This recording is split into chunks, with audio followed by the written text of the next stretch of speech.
I just got done with an overnight trip to the Twin Lakes Trail in the Mount Hood National Forest, and this is what I brought.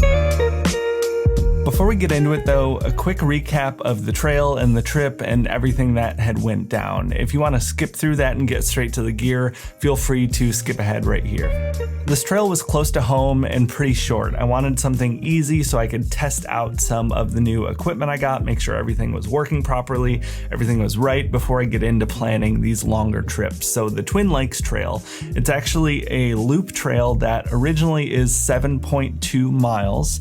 It covers a few miles of the PCT and then rounds into the Twin Lakes Trail where there are the upper and lower Twin Lakes in the Mount Hood National Forest. I ended up getting through these miles really easy. There were a few bits of snow still on the trail, snowpack, sometimes being a few feet deep. There was a little bit of post holing, but overall it was a pretty easy experience. I ended up hiking around past the upper lake and getting into the lower lake where I set up camp. So it was gonna be in the low to mid 30s, potentially snowing and raining the whole time, but I ended up having really great weather for most of the time. You know, it definitely got cold and it was definitely wet, but overall pretty easy trail. And besides the cold, it was beautiful and the weather held up really nice. The next morning, instead of doing the last, little 2-mile stretch that was an overlap of the start of the loop that I did, I ended up connecting through, it was the Frog Lake Butte Trail. It added a couple more miles onto the loop for me. So I ended up with an 8.8 mile loop for both days. 5.8 the first day and 3 miles out the second day. I'll put a link down below if you want to see the All Trails link, and feel free to reach out if you're in the area and might want to do this trail. It's a great beginner, kind of easy backpacking trail if you're looking to get your feet wet. Starting off with what I was wearing, I've actually completely revamped all of my hiking clothes and layering system since I've last done a What's in My Pack video. This was my first overnight trip with a lot of these layers, but I've been using them for day hiking in a big range of temperatures. It was 90 degrees on Memorial Day. My wife and I hiked up Wind Mountain in Washington. I've taken it down now into the 30s and up to about 90 degrees Fahrenheit, so big range. I've been really happy with this setup so far. So starting off with the shoes, I picked these up a few months ago. It's the Nike Wild Horse 6. Put about 70 or 80 miles on these so far in the last couple of months. They continue to get comfier and comfier, and they dry pretty fast. They're comfortable. The tread on there is pretty beefy. I've been really happy with these and they haven't let me down so far. Getting into the clothes, something I started doing last year to prevent blistering, especially in these cold, wet conditions, is wearing a pair of liner socks. I found these on Amazon.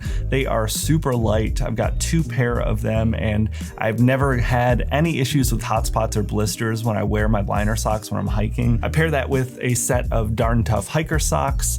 This combo has been working really well for me. I have the Ex Officio Give and Go boxer briefs. These I picked up a couple months ago and have been really liking them. Super lightweight, super breathable. It's almost like a mesh type of material for these. Recently picked up a UV buff as well. I've been trying to move away from needing and using sunscreen while I'm out there.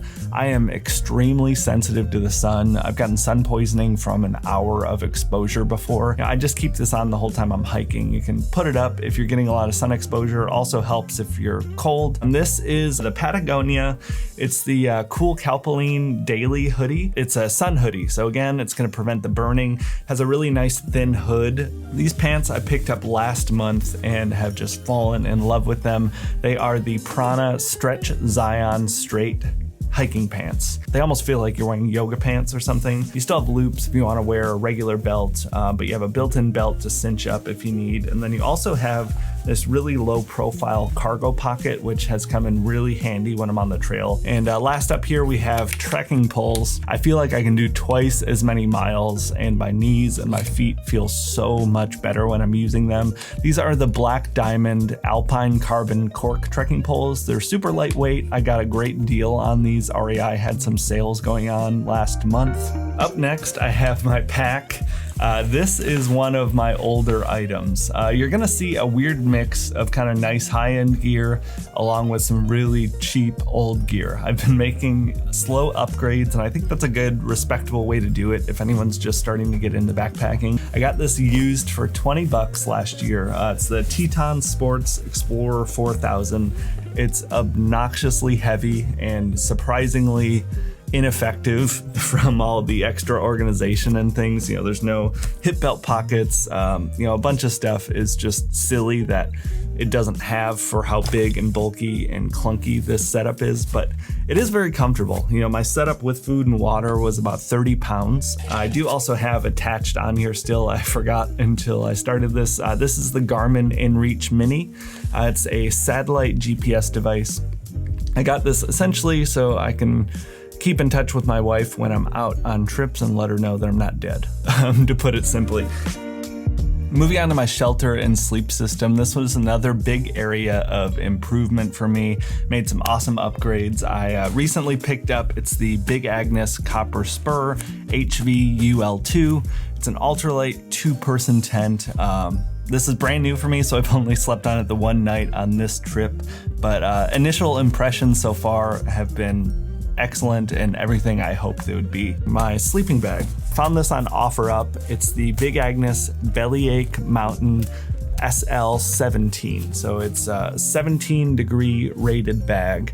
And I believe that's the lower limit after testing it out on this trip. It was comfortable, but I will say, you know, 34 degrees it got for the low that night. And this was definitely pushing it. I was nowhere near any sort of dangerous cold levels, but I was far from toasty warm. I'm glad, you know, that's why I did a quick overnight to test some of this gear so I know that for next time to plan accordingly for my other trips. This was a pickup last year, so I've had this out, you know, 16, 17 nights or something so far. This is the Perea Outdoor Products. It's the Recharge XL. It's a 4-inch thick pad, so if you're a side sleeper like me, very comfortable. It's also insulated. It has an R value of 4.5, so it's a great shoulder season. I've taken this down to low 20s before, and I've never really had any issues with the cold. I have 2 pillows. I realize this is a total luxury. This is the Sea to Summit Arrows Ultralight pillow. It's the large size, 2.5 ounces, and then this is one I got last year. It's the Trekology Aluft 2.0. Very similar in comfort and feel. This one is going to be about half the price, but a little bit heavier.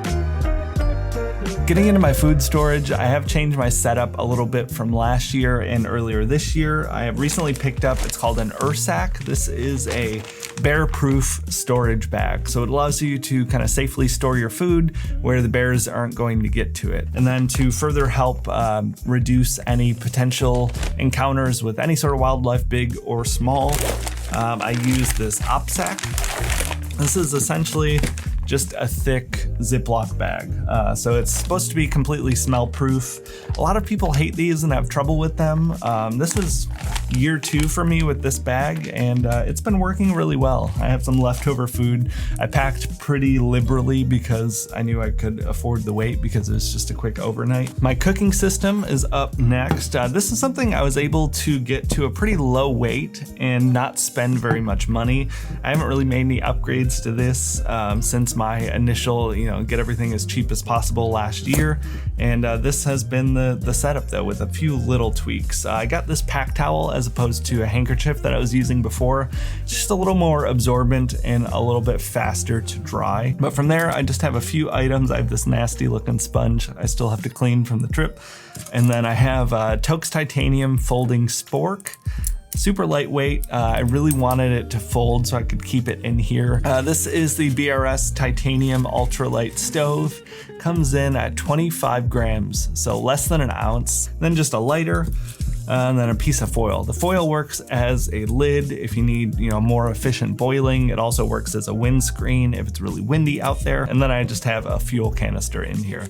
That is my cook setup. In one of my previous videos, I had a good amount of people upload a comment asking about what food I bring for backpacking. Maybe I'll do a full separate video in the future, but I usually just keep it really simple and easy. You know, on a short trip, you don't really need to worry too much about the weight. I actually brought a can of chili out with me for dinner on this trip, so I had chili and tortillas for dinner. Other than that though, I just kind of stick to the basics. You know, I have a lot of ramen, just, you know, cheap oatmeal packets, mashed potatoes, the Idahoan mashed potato bags. Those are really cheap and really good. I've had stovetop stuffing before that has a surprising amount of protein in it too. But yeah, I just keep 2 simple basics like that. And then for snacks, you know, I brought peanuts on this trip. I brought 1 Cliff Bar. I brought a couple of Snickers bars. And lately I've been really into Pop-Tarts. They're obnoxiously high in calories for how small they are, which is horrible for normal life. But for backpacking, you know, really good calorie dense food like that is great. For water, I just keep a really basic system. This is the Katadyn Be-Free water filter with a 1 liter bladder. It was my first time using this. I actually have a Sawyer Squeeze as well. But what really drew me to this is the simplicity. It's a lot less components and pieces. This is easier to clean on the field too. Instead of needing that back flush plunger from the Sawyer Squeeze, you can just fill this up with, you know, purified water and shake it. And then for storage of treated water, I just bring smart water bottles. I know plastic single-use bottles aren't the best, but I've had these for 2 years. I have about half a dozen of these that I cycle through that I'll use for backpacking, but then I also freeze these when I'm doing any like car camping. They'll be, you know, big ice blocks to keep in the cooler. So serve a bunch of functions for me and they last a long time. That is my water system, cook system, and food storage. Getting into my pack clothes and layering system, this was definitely overkill for an overnight trip, but like I said, the purpose of this trip was to test out this gear for longer trips, so I wanted to make sure and have everything with me to test and try and see how it performed out in the field. Definitely a luxury item for me, but I brought some camp shoes. These are my Glyph shoes. I actually took out the insoles too to save a bit of weight. I had a few items that I kept in the brain of my pack. I brought a pair of regular gloves. These are just thin gloves. I got these like 10 years ago. Head brand, I don't know what the model is or anything. I probably got them at like TJ Maxx or something. I wasn't sure if I was gonna be needing or wearing these while I was hiking though, so I did bring sun gloves. Like I talked about too, I'm very sensitive to the sun. I picked these up for some of the hotter day hikes I've been on with just a lot of exposure. I've been spending more time in the high desert areas in Central Oregon. They're $15. They kind of add some extra grip too if your hands are getting sweaty if it's hot out. I also brought a bug net. This was less than an ounce, well worth the trouble. You know, I saw some reports on this trail that mosquitoes were really bad. I used to do a lot of camping in the Upper Peninsula in Michigan, and if you've ever been around like black flies biting you everywhere, it's miserable. So well worth the insurance policy there. Then I have my merino beanie. This is from Eddie Bauer. I had this since 2016. It's always performed pretty well. I have my sun hoodie and my pants like I talked about. I've also added a couple of warmer layers. Beforehand, I was just hiking in a lot of street clothes, you know, just what I had around, which is a great way to get started, but I knew I wanted to get some lighter layers and some warmer layers, so this is what I ended up with. I got this fleece from Decathlon. I think it was about $15, and it performed very, very well. It's pretty lightweight. I think this one comes in, it's a large size. Their sizes run really small. I really like it has some mesh under the armpit, so it's a little bit more breathable if you want to wear this when you're hiking. I did wear this the next morning when I was hiking. Like I said, it was in the 30s. This was a perfect layer and pretty much the only thing I'm wearing when I'm actually hiking. When I get to camp though, I do have this. This was a new pickup of mine, definitely a big high ticket item, but I got it on a really good sale. Again, all of this gear I've gotten used or on sale, or I just bought really cheap. So don't pay full price for a lot of this stuff. There's always sales on all of the outdoor sites. And there's also a really good resale market for a lot of the stuff. When you get higher quality gear, like my sleeping bag, you know, the person that bought that originally was able to make back a good amount of their investment, and it still gets to live on and get used by me. So used gear is a good way to go whenever you can or want to. But yeah, I got this new, picked it up on a good sale. It's the Mountain Hardwear Ghost Whisperer. It's an 800 down-filled jacket, packs up really small as you saw. And this thing is incredibly warm for the weight. And yeah, had this now for a few weeks and I tested it down to 34 degrees and it was very comfortable. And to put over that as well, I have my 5-6-year-old rain jacket at this point. This is the Marmot Precip. A little bit heavy, but still going strong. It packs down pretty well. Last but not least, a few extra items here. These get thrown down deep in my pack by my sleeping bag. I always like to bring a pair of dry socks to sleep in. I did also pack a second set of hiking socks. This was definitely overkill, but like I said, I really didn't know what sort of conditions I was getting into with the temps. If it was gonna be really wet and snowy, I just didn't want to put in, wet socks in the morning when I was hiking in those cold temperatures. And then lastly, I have just my merino base layers. These are from Artelect. I've been extremely impressed since I got these. I think I got them last year. I showed them on the channel before, but they've been excellent. I bring these for a few different purposes. One, it's nice to have, dry layers to put on when I'm sleeping. These are really thin and light and add quite a bit of warmth, so I can really push my sleeping bag a bit further than I otherwise would be able to. If it does get really cold or colder than I expect, I can throw these on under all of my other layers, and that is actually what I did the next morning. Like I said, in the 30s, I wore every single layer I brought. So it ended up, I have a couple of pounds of packed clothes, and I was really, really happy with this setup, and I think it's gonna cover me, in a pretty big range. This is my bathroom kit, which just includes a trowel, some toilet paper, and hand sanitizer. This is the Vargo Dig. Next up, I have my Ditty Bag here with just a few other miscellaneous items. I just have my little med kit. This has repair items for my gear and myself. This tin here is pretty much the only thing from the original kit. I've swapped it out and kind of built it up with everything that I need. And then I have my sunglasses, always good to have. Next up, I have a knife. This is definitely heavy for most backpacking trips, but I knew I was allowed to have campfires, and like I said, I knew I was gonna get to camp early, so I wanted to have a way to process some firewood. I picked this up a while ago and have been using it for car camping. I love it. It's the Gerber Principle. It's made in Portland, which is a big bonus for me. It's full tang. Been really happy with it. It's solid. It's great for cutting up vegetables and stuff while you're camping, so it works well for food prep. It works well for processing firewood.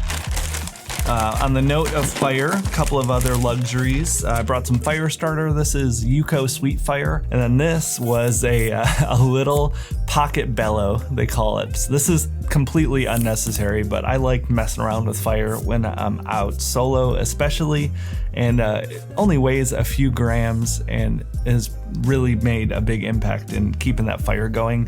I'm around a lot of wet wood too, so it's been great. Don't mind Wolfie here, he's just curious with all this stuff around. I do bring hot hands with me. These are really great to throw in my sleeping bag. Like I said, I have really cold feet, so I throw these in the foot of my sleeping bag, and it helps keep my feet warm at night. Brought some bug repellent. This is just a Picardin lotion. Really handy when I need it. Bugs weren't too bad on this trip though. I bring a backup lighter with me, just a precaution that doesn't weigh very much, and then also a backup cap for my water. That's it for the Ditty Bag. For the electronics, I've been bringing this little 2-ounce tripod for my phone.